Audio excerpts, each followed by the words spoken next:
Hi everybody, I'm Mike and I'm going to teach you how to make the very best chocolate cake you're ever going to have in your life. So if you know any French people, forget about what they have to say. Iron Chef, forget about them. And Paula Deen and all of her butter, forget about her too. This is going to be the best chocolate cake you're ever going to make. And you can do it with your kids too. So people always ask me, Mike, how do you get your cake so moist? Is it the oil you use? Is it the eggs? And I'm like, for real? They're like, yeah, it's so moist, it's so tender. How do you get your cake so tender? I'm like, easy, it's Duncan Hines, all right? Don't make it hard. This box makes 2 9-inch cakes. Perfect, just what you need for this cake. So just follow the simple instructions on the back of the Duncan Hines box and you too can be a French pastry chef. I'm not going to show you how to make the cake because you can read the instructions. So let's talk about the mousse that I use. And people all the time ask me about the mousse. What do you use? What do you use? What I use to make the mousse is simply this: Walmart chocolate pudding. Yes, you can use Jell-O if you got a good paying job, or you can use Godiva pudding if you live in an affluent area, but for the rest of us, Walmart chocolate pudding, it works great. The other part of the mousse is the whipped cream. Now, whipped cream's expensive. I know that because I use a lot of it. The best place to go ahead and get your whipped cream, once again, is Walmart. This is not a Walmart ad, trust me. But the cheapest whipped cream is at Walmart. It's cheaper than Sam's or any other place you're going to go to by far. With making the pudding, what you have to remember about this, if you follow the directions perfectly on this, your mousse is going to be real thin. It's not going to have a whole lot of body to it.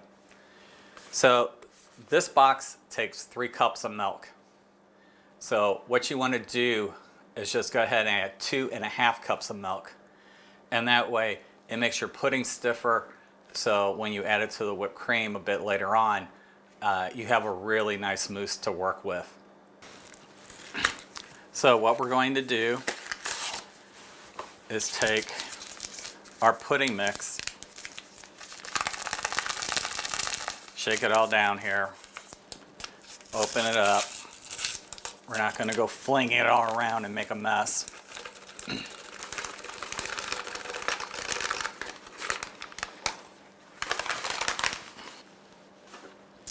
So 2.5 cups.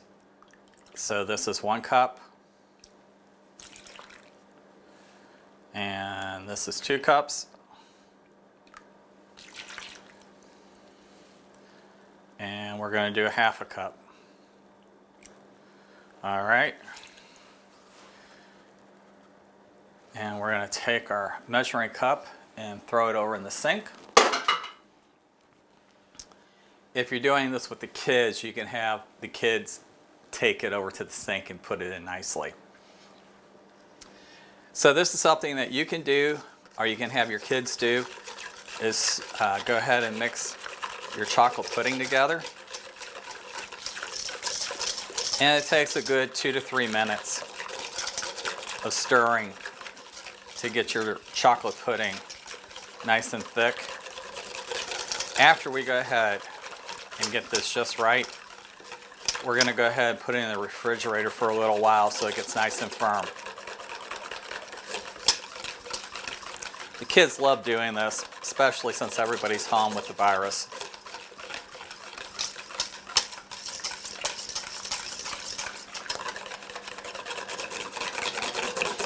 Just keep whipping.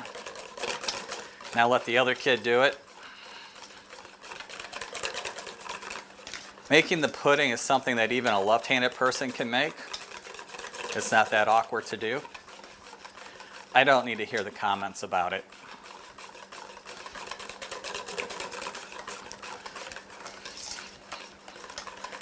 And we're just about there. All right.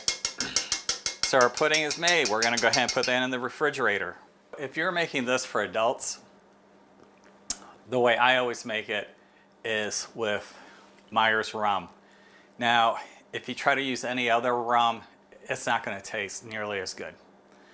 Myers dark rum is the best rum to do any kind of baking or cooking with. But Mike, I'm making this with my kids. So what are we supposed to do? Very simply, what you're going to do is you're going to make some simple syrup. And if you never made simple syrup before, the way you make it is a half a cup of water and about a cup and a half of sugar. Go ahead and bring it to a boil. And once you brought it to a boil, let it boil for about 30 seconds or so. Go ahead, turn it off, pour it in a container, and put it in the refrigerator so it'll cool. When you use the simple syrup on the cake, you can go ahead and use a pastry brush, and you'll go ahead and dip it in the simple syrup and then just drizzle it around the top of the cake, and that'll work out just fine. And you can let the kids do that. It's a little sloppy, they'll get their fingers sticky, but you know, we wash our hands so many times a day right now, it's all good. We're gonna go ahead and cut our chocolate cakes. And one thing to know is that you can make these cakes ahead of time and freeze them. Chocolate cakes, once you freeze them, they cut so much better. All cakes do. So if you're baking these the same day you're going to use them, you might want to do it a little bit ahead of time so you could possibly throw them in the freezer for a couple of hours so they cool off. It makes a world of difference working with these cakes. So we're going to go ahead and unwrap them. And if you're saying to yourself, wow, Mike, where'd you get the cake circles? It's called Amazon. Everything is on Amazon.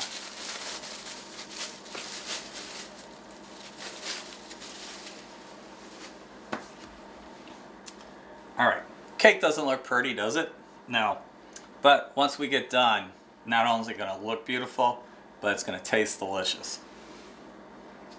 So the simplest way to cut a cake is you have a very nice serrated edge blade. All right. Parents, you do this yourself, or an adult who you trust with a knife. That means wives, you have to take this away from your husband. We're going to cut our second cake. Once again, nice and easy with the knife. And turn.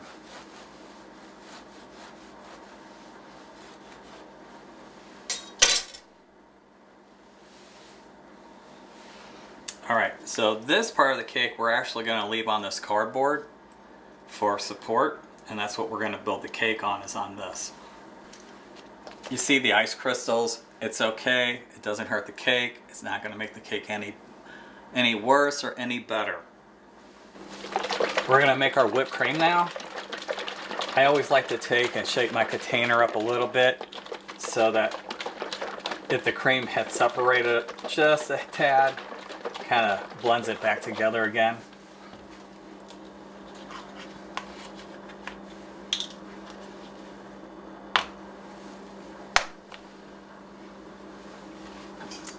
Pour it in the bowl.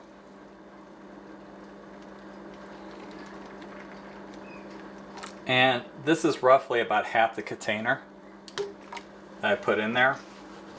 Then we're going to take our mixer. We're going to let it do its work.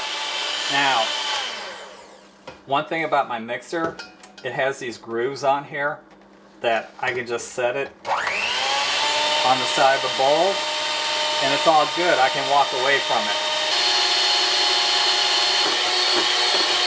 A couple of more minutes. So we got our whipped cream to a nice stiff peak. That's what you want. So it mixes with the chocolate pudding really well. And that is beautiful whipped cream. And if you're saying to yourself, hey Mike, you didn't put any vanilla or sugar in the whipped cream. No, I didn't. And the reason I didn't put any vanilla or sugar in the whipped cream is because we're going to be putting our chocolate pudding in here soon. And the chocolate's going to overpower everything else. So now we have our chocolate pudding. And what we're going to do is add a little bit more than half of the chocolate pudding to our whipped cream.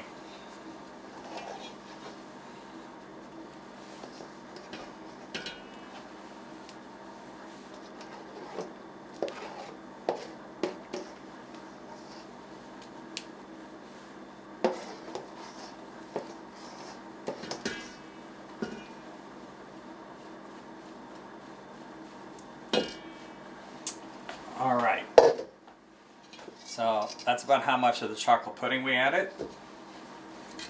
Gonna scrape this off our bowl scraper, and that's what this is. If you've never seen one before, it's a bowl scraper.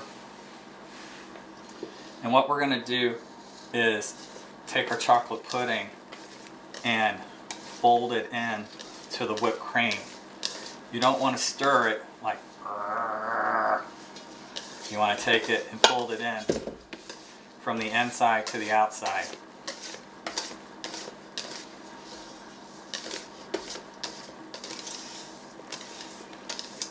So moms, you probably want to do this because kids will be a little too rough, and you know your husbands, they ain't gonna be able to handle it.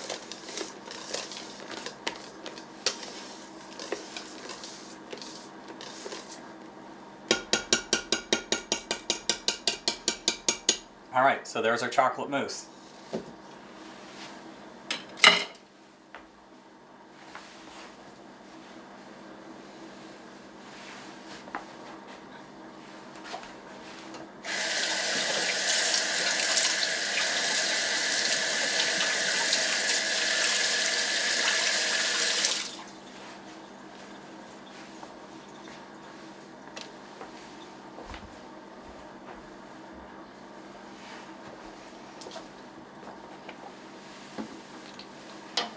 All right, so we have our mousse, we have our cake, we have our bowl scraper, we have our nice spatula, and we have our Myers rum. Once again, if you're doing this for the kids, go ahead and make some simple syrup. Unless, of course, you want your kid to go ahead and be in rehab by the time they're age 10. All right, so we're gonna take the rum, we're gonna put our finger over the top of it. I'm sorry, folks, it's just the way it goes. And we're going to spritz it over the top.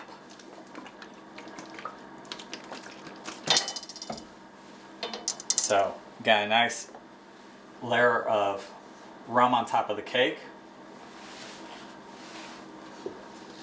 So, now we're going to take some mousse and we're going to put it on that layer. Now, if you've ever done a cake before and you start spreading mousse or icing or whatever cream you're using, and you're like, man, how does he do that? He doesn't get any crumbs in it. Well, two things. One, you want to put enough whatever cream or icing you're using on the layer. And then when you spread it, if you notice, I don't take my spatula off the cream, because when you keep doing this, you're going to pull the cake apart, and that's how you get crumbs in everything. So just nice and easy, just spread it all nice around. So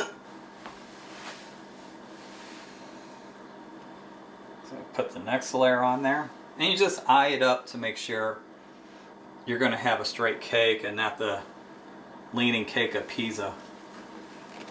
Once again, some rum.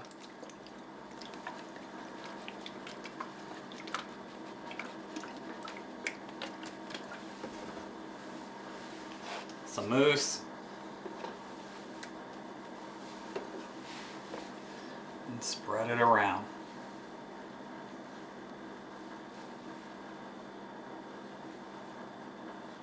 Nice and easy.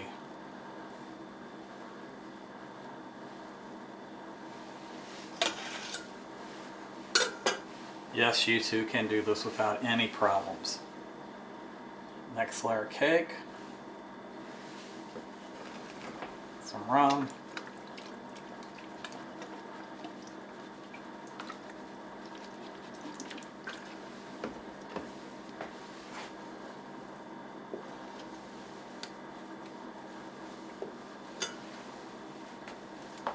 Spread it around nice and easy.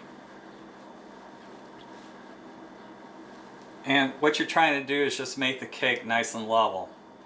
So if you want the kids to do this, that's great. Not only are you teaching them how to be a pastry chef, but maybe a mason.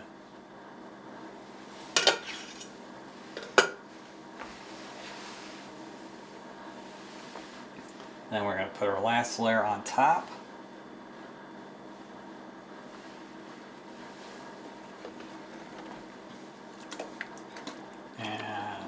Some more rum.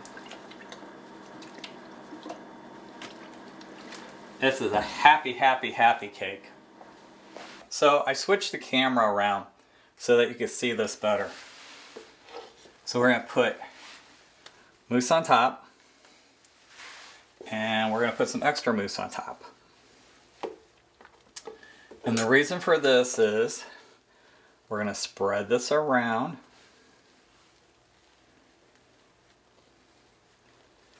Okay, then we're going to start taking some of this and we're going to start doing our sides. And we want to make sure it's all filled in. All right, just like a bricklayer.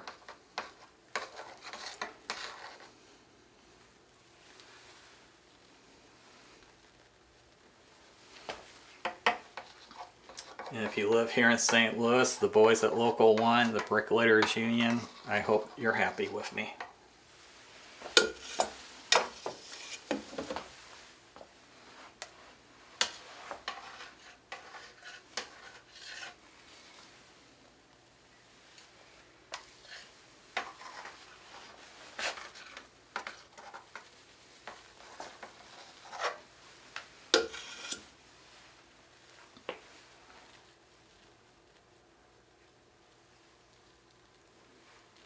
And then just go ahead and make this nice and even. Does it have to be perfect? No. None of us are going to win any culinary awards by making this cake. We'll make a lot of friends.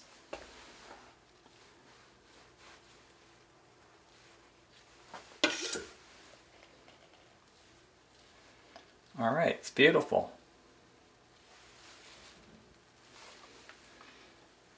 All right, what we're going to do now is just take this plate. We're going to set it down. And we're going to lift our cake up with the spatula. And put it on this plate. And you can see it's all filled up, going all the way around. Now we're going to take our cake and we're going to put it in the freezer for about 3 or 4 hours. We want it to go ahead and get frozen so we can put the finishing touch to it. And that's the chocolate ganache. So we're going to make our ganache now. To make our ganache, we need to go ahead and use the double boiler. So just a pot of water. And we're going to go ahead and take a metal pan here. Go ahead and put it in here. We're going to turn our water on. And the leftover whipped cream that we had from before, we're now going to go ahead and put in here. We're going to let this heat up for a few minutes. If you don't know what ganache is, maybe you've heard about it before, but what ganache is, it's an equal mixture of whipping cream and chocolate. And it's delicious if you've never had it. And at the end, we're going to have some leftover ganache, and I'm going to show you something that you can make with it that you and your family and maybe your friends will enjoy for years from here on out. Now we're going to put some chocolate chips in there. And it's just regular chocolate chips, Nestle chocolate chips. And the cheapest place to buy them is at Sam's. They're about 9 cents an ounce. And if you look around, almost any other place is like 21 cents an ounce or more. So these work very well. Nothing special. Once again, the ganache is half whipping cream and half chocolate chips. And how do I know I have the right amount? Well, I really don't. I just kind of guess. And you know you have the right amount when your ganache is just perfect. It's not just perfectly gooey.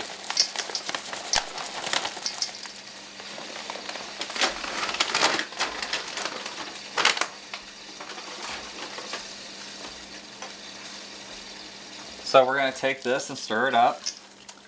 And the reason we put the whipping cream in first to warm it up is because it's cold. It's been in the refrigerator.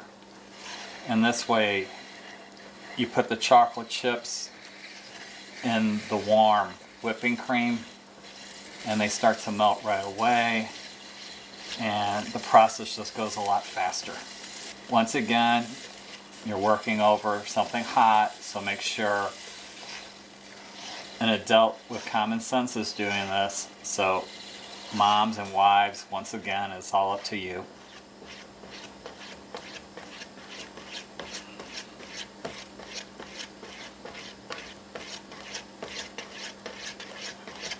Alright, so this is going to need a couple of minutes to melt fully, and then we'll have this beautiful ganache. And with all the steam, opens up the pores. It's kind of like getting a facial at the same time. So we have this beautiful chocolate ganache now. Look how awesome that looks. So we're going to take this, turn off our heat, and the bowl's cool on the sides. If you like to use pot holders, you can, but you should be okay by just picking it up. So what we're going to do is take our spatula and get underneath here and just go along underneath the cardboard so that when we put the ganache on, we can go ahead and get the cake off. Now that we have the ganache, what we're going to do is put some on our spatula. We're going to take it and we're going to do the sides first. Alright. We're just going to take our time. The cake is frozen. Doesn't look very nice right now, does it?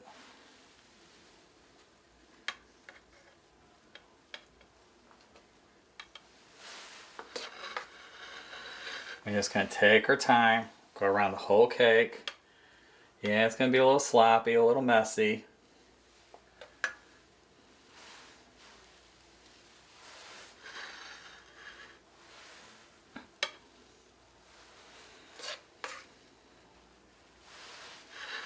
This is really one of the best birthday cakes you could ever make. So if you have a chocoholic in the family or as a friend, this is a great cake to make for them. Also, this cake is very popular around the holidays.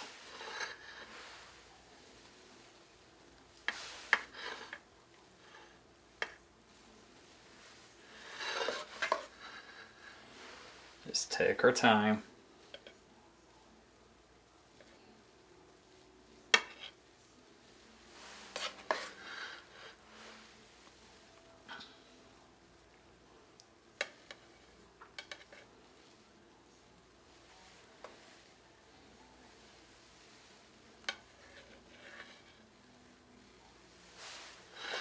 Alright, now you're saying to yourself, Mike, that cake looks ugly. Yes, I know. So now what we're going to do is we're going to go around it a second time, put a second coat of ganache, and now you're going to see how much nicer everything looks.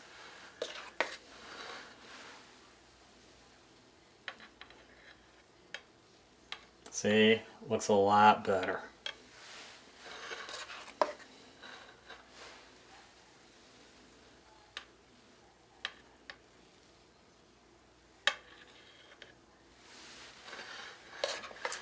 Once again, is it going to be perfect? No, but that's okay.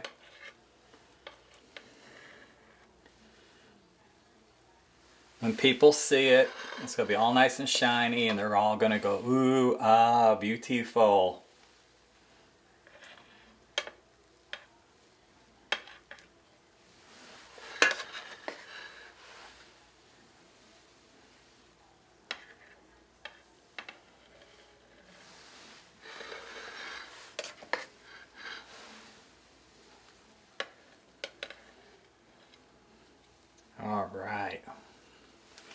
All right, so now we're going to do the top. And to do the top is we're just going to go ahead and pour the ganache on the top. Scrape it off. And nice and easy, we're just going to move our ganache all around.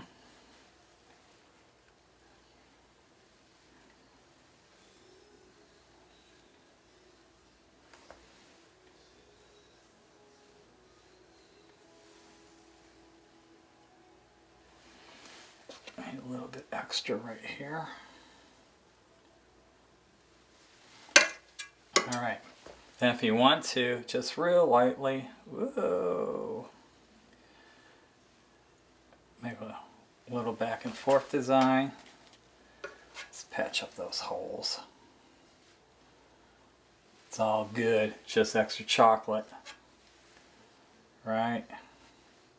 Nothing wrong with that. Then just take our spatula and just go around it one more time. Just kind of make the sides look nice.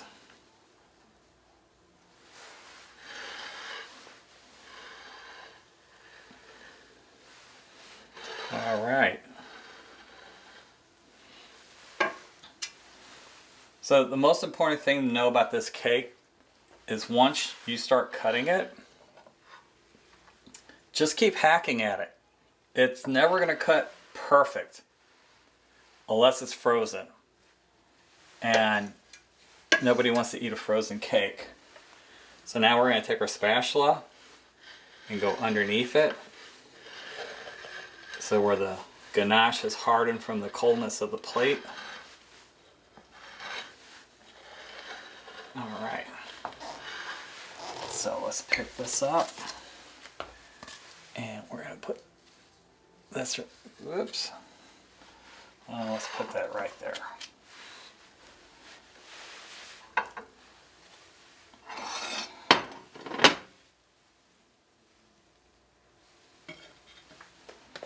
And now we're going to set it down on this. And now we have this beautiful cake that everyone can go ahead and enjoy. And it's perfect. Now, what I would do with this is let it set in the refrigerator for about 3 or 4 hours before I cut it. And then after whatever is left over needs to be refrigerated. It's a great cake. You will be a hero for making it, and everybody will love you. So I hope you enjoy this and that you subscribe. You put Fritos and ganache out at a party, or for you and the kids, if you're watching Frozen 2 for the 35th time this week, it's the best you can have.